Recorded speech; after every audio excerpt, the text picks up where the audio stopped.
आप लोगों ने काफ़ी सुना होगा कि हर एक कंपनी में एक एचआर होती है और उस एचआर के बहुत इंपॉर्टेंट रोल प्ले होते हैं कंपनी में। तो चलिए आज हम इस वीडियो में डिस्कस करते हैं कि कंपनी की जो एचआर होती है उसका क्या इंपॉर्टेंट रोल प्ले होता है कुछ भी कह सकते हैं, बट 95% हमारी कंपनी की एचआर फीमेल ही होती हैं।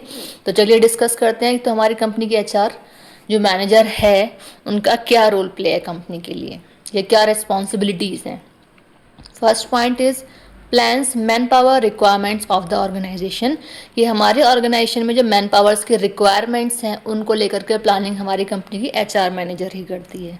नेक्स्ट इज कंपनी में जो भी रिक्रूटमेंट्स होते हैं और जो सिलेक्शंस होते हैं इसको हैंडल करने का काम भी हमारा एचआर मैनेजर का ही है कि हमारी कंपनी मैन पावर कब नहीं है, किस डिपार्टमेंट में नहीं है, कितनी क्वांटिटी में नहीं है, तो वो सारा काम जो है हमारे एचआर मैनेजर का ही होता है कि उनकी रिक्रूटिंग करे, उनका सिलेक्शन भी करे। Next is provides training and development to staff members. अब कंपनी में जब नई रिक्रूटमेंट हुई है, ठीक है, या फिर कोई नया प्रोडक्ट लॉन्च हुआ है तो उसके बेसिस पे भी ट्रेनिंग प्रोवाइड कराने का काम या फिर मैन पावर के डेवलपमेंट के लिए जो भी सारी चीज़ें होनी है उसे हैंडल भी हमारी कंपनी की एचआर मैनेजर ही करेगी। Next is decides salary, wages and incentive schemes. तो अब आपको इन वर्ड से इतना तो समझ में आ रहा होगा कि हमारी कंपनी में टॉप टू बॉटम जो भी पर्सन्स हैं उन सभी की जो सैलरी के रिगार्डिंग उनकी जो मेहनताना है डायरेक्टली कहूँ तो उसे डिसाइड हमारी कंपनी की एचआर मैनेजर ही करेगी। तो हमारे जो वाइट कॉलर्स होते हैं उनकी सैलरी होती है, जो ब्लू कॉलर्स होते हैं उनकी वेजेस होते हैं, और जो हमारे सेल्स पर्सन्स होते हैं उनके लिए से इंसेंटिव स्कीम्स भी होती हैं, है ना। इसीलिए मैंने कहा मेहनताना डायरेक्ट वर्ड ले लिया। Next is conduct performance appraisal, कि हमारी जो मैन पावर है उनकी परफॉर्मेंस को अप्रेज करने का काम भी एचआर मैनेजर का ही होता है।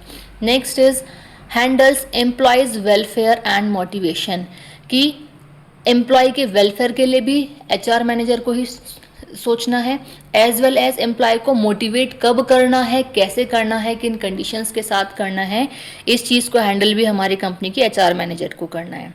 Next is ensures discipline and resolves conflict. अब बहुत कॉमन सी टर्म है, या कॉमन सी अगर हम बात करें, देखिए डिसिप्लिन सभी जगह मेंटेन होना चाहिए, तो इस चीज़ का ध्यान हमें हमारी कंपनी की एचआर मैनेजर को रखना है कि किस तरीके से वर्किंग हो या क्या सारे रूल्स बनाए जाएं, कुछ भी मतलब ऐसा हो कि कंपनी में डिसिप्लिन मेंटेन रहे। एज वेल एज जो कॉमन टर्म मैंने कहा वो है कॉन्फ्लिक्ट्स।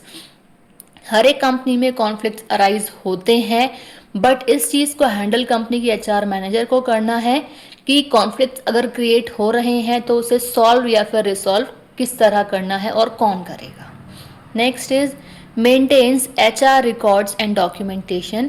एचआर के रिगार्डिंग जो भी कुछ भी रिकॉर्ड मेंटेन करना है वो हमारा काम जो एचआर मैनेजर ही करेगी, और डॉक्यूमेंटेशन जो भी है, फॉर एग्जांपल अगर किसी मैन पावर की हायरिंग हुई है तो उसके सारे डॉक्यूमेंट्स वगैरह रखे जाते हैं, सारी चीज़ें रिकॉर्ड्स मेंटेन होता है उसके रिगार्डिंग भी, तो वो सारा काम भी हमारे एचआर मैनेजर का होना है।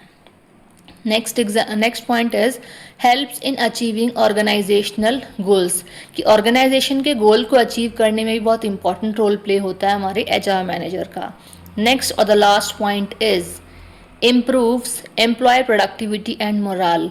अब एचआर मैनेजर का काम क्या होता है कि वो इम्प्रूव करती है किस चीज़ की, एम्प्लॉय की प्रोडक्टिविटी को, जो एक पर्टिकुलर एम्प्लॉय कंपनी में काम कर रहा है उसकी प्रोडक्टिविटी को इम्प्रूव करती है, एज वेल एज जो बहुत इंपॉर्टेंट है वो क्या है, इम्प्रूव करती है किसको, या बूस्टअप करती है मोराल ऑफ एम्प्लॉय।